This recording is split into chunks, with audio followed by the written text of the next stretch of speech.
एक बार भगवान बुद्ध जेतवन विहार में रह रहे थे। भिक्षु चक्षुपाल भगवान से मिलने के लिए आए थे।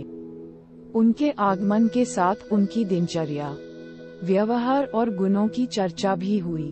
भिक्षु चक्षुपाल अंधे थे।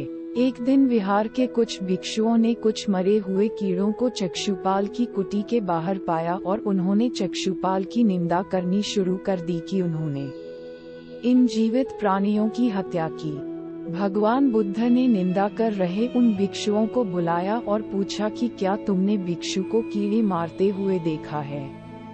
उन्होंने उत्तर दिया नहीं। इस पर भगवान बुद्ध ने उन साधकों से कहा कि जैसे तुमने उन्हें कीड़ों को मारते हुए नहीं देखा, वैसे ही चक्षुपाल ने भी उन्हें मरते हुए नहीं देखा और उन्होंने कीड़ों को जानबूझकर नहीं मारा है, इसलिए उनकी भर्त्सना करना उचित नहीं है। भिक्षुओं ने इसके बाद पूछा कि चक्षुपाल अंधे क्यों हैं? उन्होंने इस जन्म में अथवा पिछले जन्म में क्या पाप किए? भगवान बुद्ध ने चक्षुपाल के बारे में कहा कि वे पूर्व जन्म में एक चिकित्सक थे। एक अंधी स्त्री ने उनसे वादा किया था कि यदि वे उसकी आंखें ठीक कर देंगे तो वह और उसका परिवार उनके दास बन जाएंगे। स्त्री की आंखें ठीक हो गईं, पर उसने दासी बनने के भय से यह मानने से इनकार कर दिया।